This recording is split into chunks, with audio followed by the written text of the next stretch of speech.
Dear Virgo, I just pulled your energy and what came through stopped me in my tracks. I had to actually pause the reading, step away for a moment, and come back because the intensity of what I was picking up was so strong, so raw, so undeniable that I needed to ground myself before continuing. What's showing up for you is a situation that started in one place and has evolved into something completely different. Someone who entered your orbit with purely physical attraction, with desire, with lust, has been transformed by you. And I mean transformed. What they feel now is so far beyond what they felt initially that they barely recognize themselves.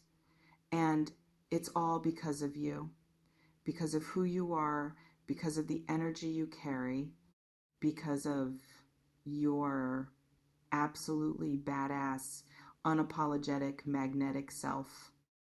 And here's what makes this reading so powerful. You probably don't even realize the effect you've had on this person.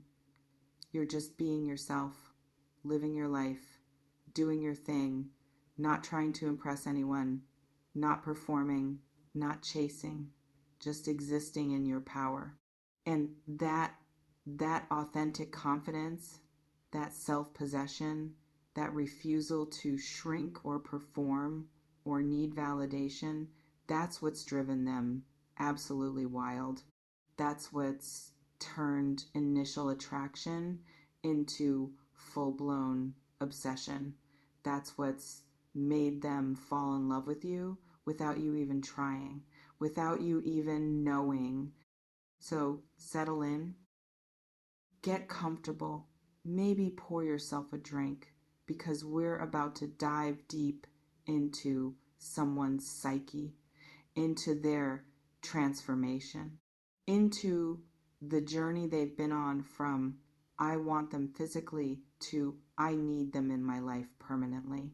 This is the story of how your energy, your essence, your badass self took someone who thought they were just attracted to you and turned them into someone who's completely, utterly, maybe even unhealthily obsessed with you. And whether you choose to do anything with that information is entirely up to you. But you need to know what's happening in their world, what you've done to them without even trying. Let me tell you what revealed itself first in this reading. The very first layer that came through, what's blazing across the energetic frequencies is how this started, the initial attraction.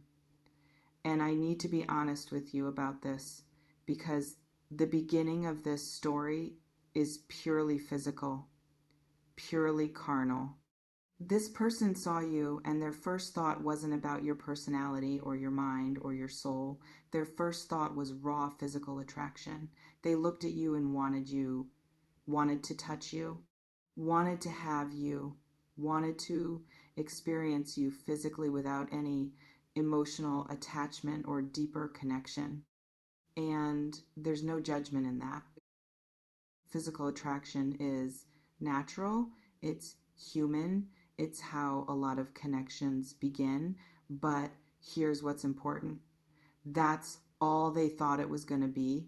They assumed this was just attraction, just desire, just something they could satisfy and move on from. They didn't expect feelings. They didn't plan for feelings. They actively didn't want feelings because feelings complicate things. Feelings create vulnerability. Feelings mean you can get hurt. And this person, they weren't trying to get hurt. They were just trying to fulfill a desire. But you changed the equation.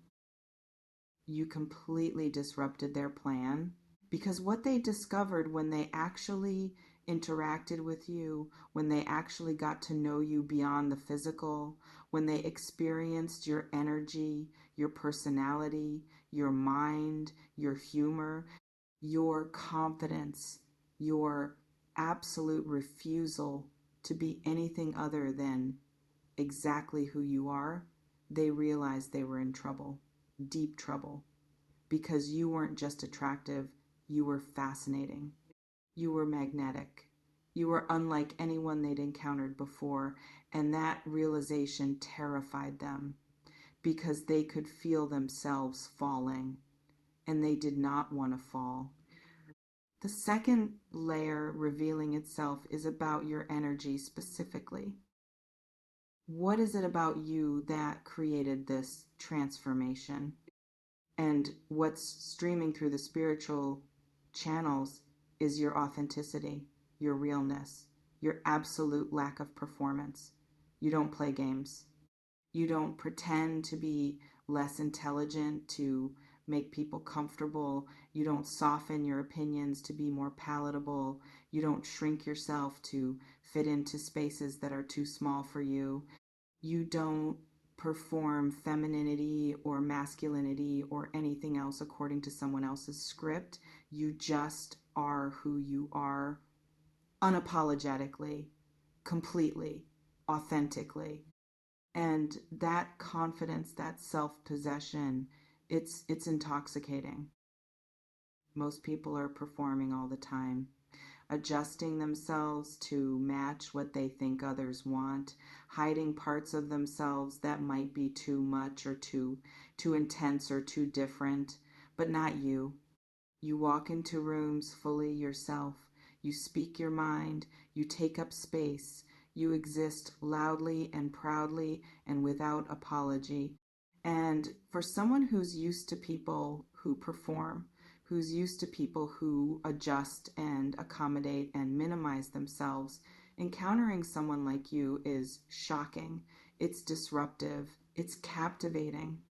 This person has been watching you, studying you, trying to figure you out. And every time they think they understand you, you surprise them. Every time they think they've seen all your layers, you reveal another one. You're complex.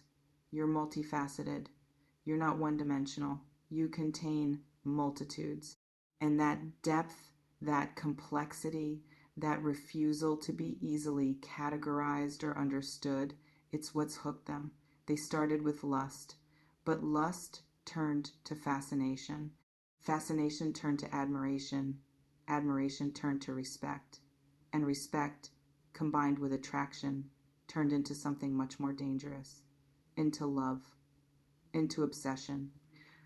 The third layer coming through is about the moment they realized this had become more than physical. The specific moment their feelings shifted. And what's crystallizing in the energetic field is a conversation or multiple conversations, moments where you shared something about yourself, your thoughts, your experiences, your perspective on something. And they were struck by how you think, how your mind works, how you see the world. You said something, expressed something, revealed something that made them realize you weren't just physically attractive, you were intellectually stimulating, emotionally intelligent, deeply interesting. I'm seeing them replaying conversations with you, lying in bed at night thinking about things you said, analyzing them, appreciating the way you articulated something, the way you challenged them, the way you made them think differently, the way you made them feel seen in ways other people don't see them. You weren't just talking at them, you were actually engaging with them, listening, responding thoughtfully, creating real connection. And that connection, that mental and emotional stimulation, that's what transformed this from purely physical to deeply emotional. And here's what they realized in that moment. They realized they wanted more. Not just more physical intimacy, more of you, more conversations, more time, more access to your mind, your energy, your presence. They realized that being around you made them feel more alive, more engaged, more themselves. You brought something out in them that other people don't. And once they felt that, once they experienced what it's like to be in your orbit, they couldn't go back, couldn't pretend it was just physical, couldn't maintain the emotional distance they'd planned to maintain. Um, the fourth energy revealing itself is about the obsession, specifically what that looks like, how it manifests, and what's pulsating through the frequencies is that this person thinks about you constantly, not occasionally, not when they're bored, constantly. You're the first thing they think about when they wake up, the last thing before they sleep. You appear in their thoughts throughout the day randomly. They see something and think they would love this, or I want to tell them about this, or I wonder what they'd think about this. You've colonized their mental space, taken up permanent residence in their mind. They check your social media obsessively. If you post something, they see it immediately. They're analyzing your posts, your pictures, your captions, looking for clues about your life, about your mood, about whether you might be thinking about them too. They notice when you're active, when you're not. They notice patterns in your posting. They notice everything because they're paying attention with an intensity that would probably concern them if they acknowledged it, but they're not acknowledging it, they're just doing it. They talk about you to their friends, to anyone who will listen. They find ways to bring you up in conversation, to tell stories about you, to share things you said, to analyze interactions they've had with you. Their friends are probably tired of hearing your name, probably rolling their eyes when you come up again, probably saying, just tell them how you feel already. But they can't because they're terrified. Terrified you don't feel the same. Terrified they've built this up in their head and you think of them as just a friend or just a casual acquaintance or nothing at all. They're jealous, intensely jealous. When they see you with other people, when they see you giving attention to someone else, when they imagine you might be interested in someone who isn't them. The jealousy is irrational and they know it. You're not theirs. They have no claim on you.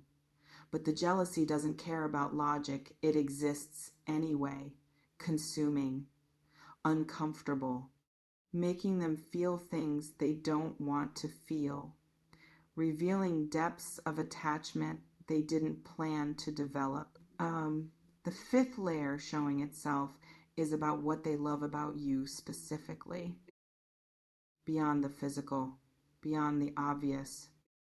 What's illuminating in the spiritual field is your independence, your self-sufficiency, your absolute lack of neediness. You don't need them. You don't need anyone. You have your own life, your own goals, your own interests, your own friends, your own purpose. You're complete without them. And paradoxically, that's part of what makes them want you so desperately, because you're not chasing them. You're not trying to lock them down. You're not performing neediness or manufacturing crises to get their attention. You're just living your life. And they're trying to figure out how to become part of it, trying to create reasons to talk to you, to see you, to be in your orbit. They're doing the pursuing. They're doing the chasing. They're the ones checking their phone, hoping for a message from you. And that reversal of typical dynamics, that experience of wanting someone who clearly doesn't need them, it's addictive, it's frustrating, it's exhilarating, it's making them obsessed. They love your confidence, the way you carry yourself, the way you speak, the way you move through the world like you own it. You're not arrogant, but you're not diminishing yourself either. You know your worth. You know your value, and you act accordingly. You don't accept treatment that doesn't meet your standards. You don't tolerate disrespect.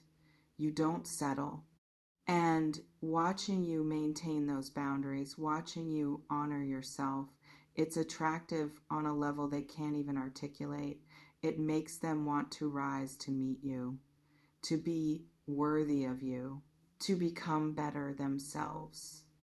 They love your mind, how you think, what you think about, the things you care about, the way you analyze things, the insights you have, the perspectives you offer. Conversations with you are stimulating, challenging, interesting.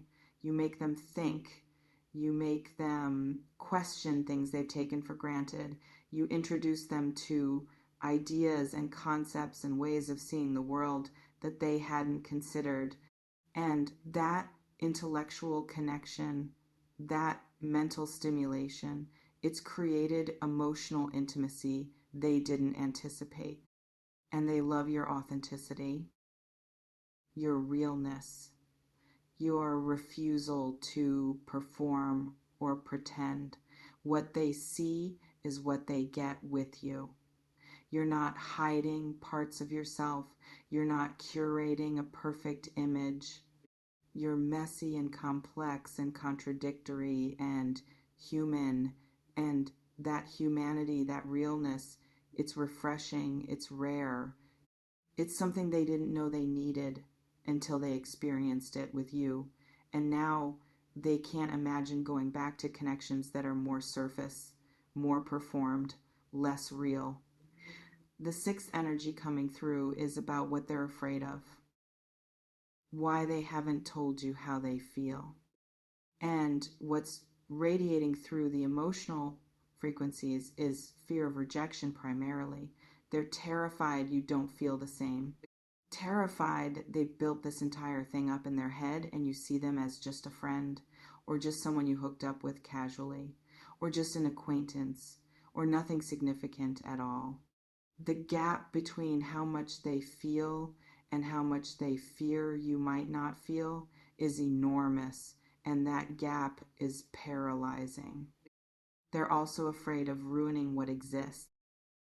Whatever your current dynamic is, friendship or casual or undefined or whatever it is, they're afraid that confessing feelings will destroy it, that you'll create distance, that things will become awkward, that they'll lose the access to you they currently have.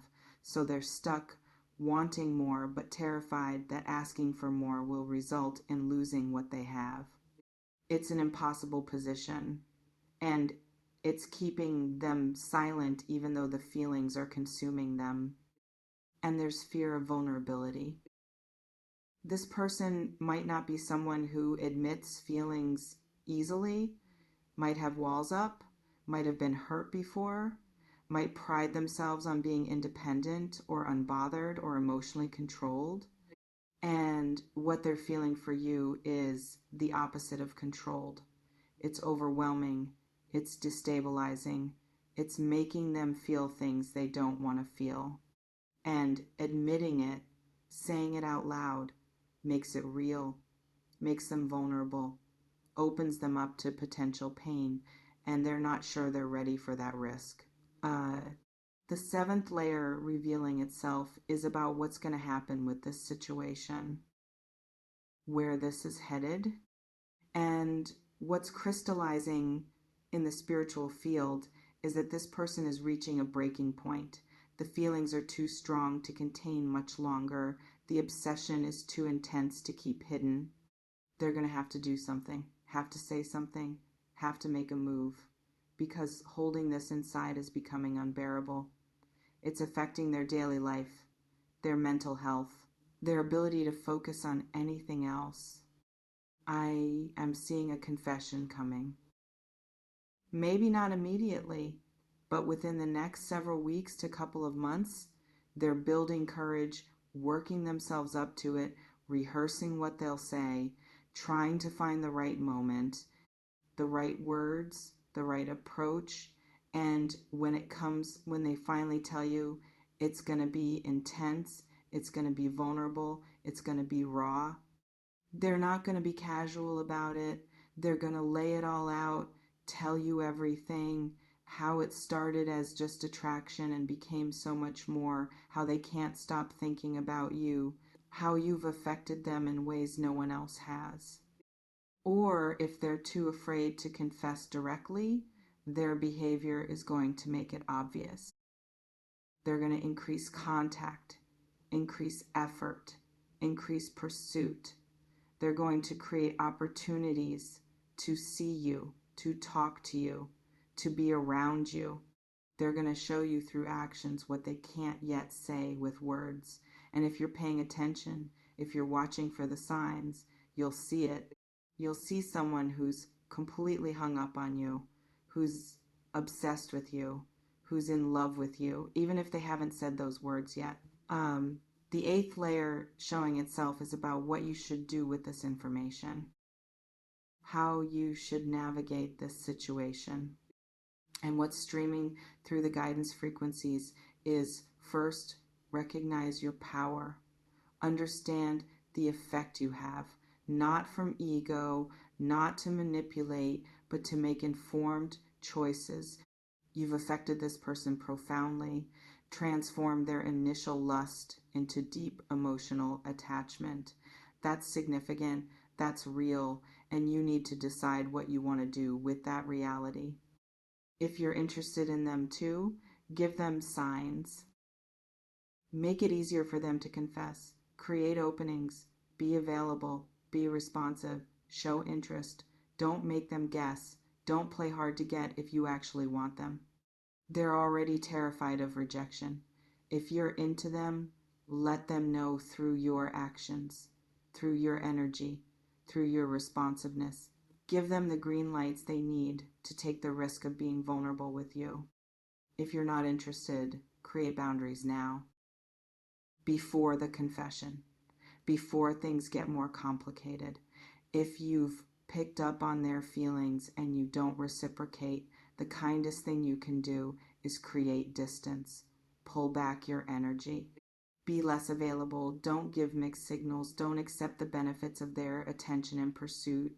If you have no intention of reciprocating emotionally, that's not protecting them. That's leading them on.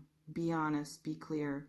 Even if that clarity is uncomfortable, if you're not sure how you feel, take time to figure it out before they confess. Before you have to give an answer you're not ready to give. Examine your own feelings, your own attraction, your own interest. Do you feel chemistry? Do you enjoy their company? Do you think about them? Are you curious about exploring something deeper? Or are you just flattered by the attention, just enjoying being desired? There's a difference, and you need to know which it is before you make decisions that affect both of your lives. And regardless of what you decide, protect yourself. Obsession is flattering, but it can also be intense, overwhelming, sometimes unhealthy. If this person's feelings start manifesting in ways that feel controlling or possessive or invasive, create firm boundaries. Being desired is wonderful. Being obsessed over can be wonderful too if it's expressed healthily. But if it crosses into territory that feels unsafe or uncomfortable or like too much, you're allowed to prioritize your well-being over their feelings. You're allowed to say no, to create distance, to protect yourself even if it hurts them. Let me tell you what you need to understand about this situation. The core truths you need to carry with you. First, you did this, not through manipulation, not through games, not through performance, just by being yourself, your authentic, confident, badass self. You transformed someone's purely physical attraction into deep emotional attachment simply by existing as you are. That's your power. That's your magic. That's what happens when you show up as your full self without apology. You become magnetic, irresistible, unforgettable.